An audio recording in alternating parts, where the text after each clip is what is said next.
जन्म बैलाचा झाला का कुत्र्याचा, कुत्र्याचा झाला का डुकराचा, डुकराचा झाला का घुशीचा, घुशीचा झाला का म्हशीचा. असे किती जन्म घेतो तो? 84 लाख. 84 लाख जन्म घेतल्यानंतर आपल्याला हा जन्म मिळाला.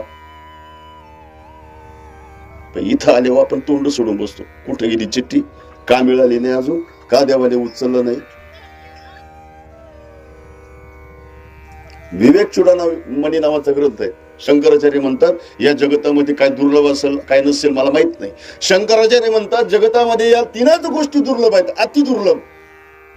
दुर्लभम त्रैमे वैतत, देवानुग्रह हेतुकम, मनुष्यत्वम, मुमुक्षुत्वम आणि महापुरुष संश्रया. जगातली पहिली दुर्लभ गोष्ट कोणती माहितीये का? मनुष्य देह. लय दुर्लभ आहे, त्याची किंमत आपण ठेवली नाही. नाहीतर या जगतामध्ये याच्यापेक्षा महागडी वस्तूच नाही. हिरा पण नाही बर का, सोनं पण नाही.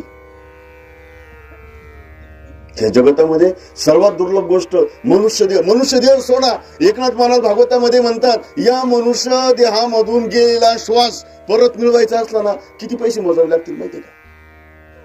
कोटी वेचिता सुवर्ण. या देहाचा भागवतामध्ये एकनाथ महाराज म्हणतात कोट्यावधी मोहरांनी बनवलेला सुवर्णाचा पर्वत जरी दिला तरी गेलेला श्वास परत मिळणार नाही. निस्ता श्वासाची किंमत एवढी. देहाचं वेगळंच गणित आहे. अनेक वेळेला मी माझंच उदाहरण सांगितलं. दात काढायला गेलो होतो नाशिकला, डेंटल हॉस्पिटलला, मेडिकल कॉलेजला. त्यांनी सांगितलं एक कार्ड दात काढायचा, हलतोय तो काढायचा, दुसरा बसवायचा, तुम्हाला 14,500 रुपये लागतील. किती? म्हटलं येतो पुढच्या, मला वाटतं 1500 मध्ये होऊन जाईल. घरी आलो, कॅल्क्युलेशन केलं, एक दात जर 14,500ला, आपल्याला दात किती आहे? कसं काय 32 आहे. जे पहिले पडून गेले दुधाचे ते धरले का तुम्ही? नाही धरले ना, मला माहितच होत. ते का बरं नव्हते काय होते, का बरं धरले नाही तुम्ही? नुसत्या दातांची किंमत एवढी. आज जर हृदयाचं ऑपरेशन करायला गेले ना, मेडिक्लेम असेल तर मग तुमचा विषय सोडा. सर्वसामान्याला जर हृदयाचं ऑपरेशन करायचं असेल 5 लाख रुपये लागतात, 15 लाख रुपये लागतात, 25 लाख रुपये लागतात. कशाचे? नळ्या साफ करायचे, हृदयाच्या ऑपरेशन करायचे. मग माऊली येतात, अरे रिपेअरिंगची जर किंमत एवढी असेल तर ओरिजिनल पार्टची किंमत किती असेल? असे ओरिजिनल पार्ट देहामध्ये किती बसवले, कशा कशा ठिकाणी बसवले, कसं कसं कार्य करतात. बरोबर का नाही? डोळ्याच्या ठिकाणी डोळे, कानाच्या ठिकाणी कान, नाकाच्या ठिकाणी नाक, तोंडाच्या ठिकाणी तोंड. आता एक कान जर इथं कपाळावर बसवले असते, दादानी चष्मा कुठे अडकवला असता? बांधून घ्यावा लागला असता. म्हणजे भगवान परमात्म्याने या देहाची रचना नियोजनपूर्वक केलेली आहे. एवढा दुर्लभ असणारा मनुष्य देह आणि आपल्याला मिळाला एवढा दुर्लभ, तिची गणती भागवतामध्ये, गीतेमध्ये वर्णन केलेले आहे. मग त्याच्याबद्दल आपण दुःख व्यक्त करतो. त्या काशीमध्ये कबीर महाराज होते. अनेक हिंदी संतांनी वर्णन केलेले आहेत. किती जग उलट आहे पाहणं, किती उलट आहेत. बाळ घरामध्ये 12 वर्ष झाले लग्नाला आणि 12 वर्षानंतर ज्या वेळेला घरात मुलगा येतो जन्माला, घरातले लोक हसतात का रडतात? हसतात. आणि जो जन्माला येतो तो रडतो. का बरं? विचार केला कधी? महाराज म्हणतात जब हम पैदा हुए जग हसे हम रोए. काय? जब हम पैदा हुए जग हसे हम रोए. जन्माला येतो ना ते बाळ रडतं. का बरं रडतं माहितीये का? इथून मागे तेच संसार भोगला, इथून मागे तेच दुःख भोगलं आणि आता जन्माला आल्यानंतर सुद्धा काय त्याच्यातच पडलो म्हणून तर रडतं.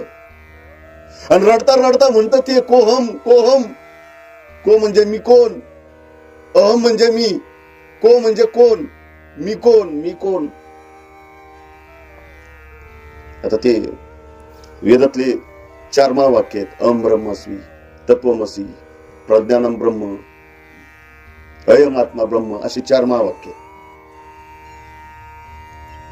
त्याचे उत्तर आहेत मी कोणची.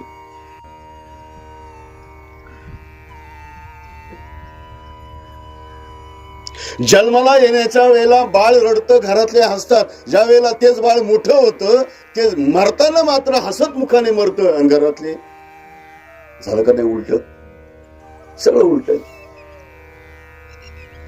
म्हणून तर भगवान परमात्मा सांगतात अर्जुना, लोकांना जन्मही कळाला नाही, लोकांना मृत्यू कळाला नाही. लोकांना जन्माची व्याख्या कळाली नाही, लोकांना मृत्यूची व्याख्या कळाली नाही. आणि ते जन्म मृत्यूची व्याख्या या श्लोकामध्ये दिलेली आहेत. वसंसी जीर्णानी यथा विहाय नवानी गृह्णाती नरोपराणी तथा शरीराणी विहाय जीर्ण नन्यानी संयाती नवानी दिही. या जगताचं वर्णन आता त्या भागवतामध्ये एक उदाहरण आलेलं आहे. आता दृष्टांतांनी तुम्हाला लगेच कळेल म्हणून दृष्टांतच सांगतो. भागवतामध्ये एक दृष्टांत असं आलेलं आहे, लक्षपूर्वक फक्त ऐका. जनक राजा होता. जनक राजा सामान्य राजा, नुसता राजा नव्हता, विदेही स्वरूपाला प्राप्त झालेला जनक राजा. त्या जनक राजाने जेवण केलं, झोपला. झोपेमध्ये पडलं त्याला स्वप्न. काय स्वप्न पडलं? एका परकीय राजाने आक्रमण केलं आपल्या राज्यावरती. जनक राजाला बंदिवान बनवलं आणि प्रजेमध्ये सोडून दिलं आणि प्रजेला सांगितलं, जो कोणी या जनक राजाला भीक वाढेल त्याला फासावर दिलं जाईल. कुणीच वाढेल ना त्याला.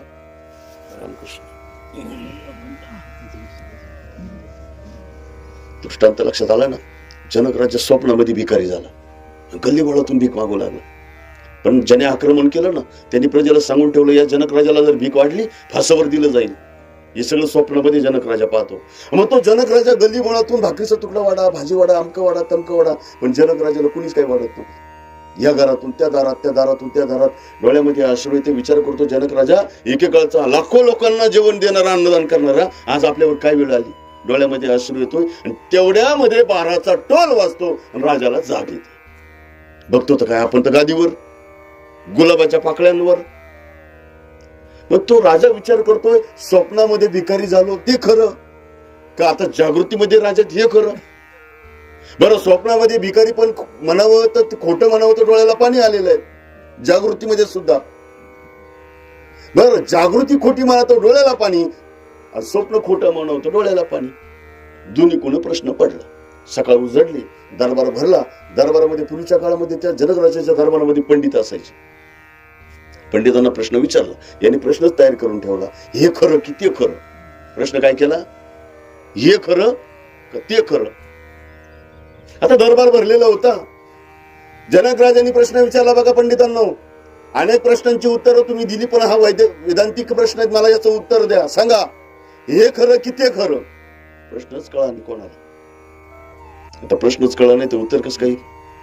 या पंडिताला विचार, त्या पंडित, या काही पंडिताला प्रश्नाचं उत्तर देता आलं नाही. जसे उचलले पंडित, टाकले मध्ये.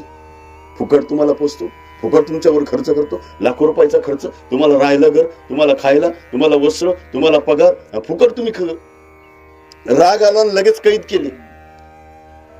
नगरीतले विद्वान बोलवले, दुसऱ्या नगरीतले बोलवले, परराज्यातले पंडित प्रश्नाचं उत्तर द्यायला येऊ लागले. पण प्रश्नच असा होता की त्याचं उत्तरच कोणाला सुटावं.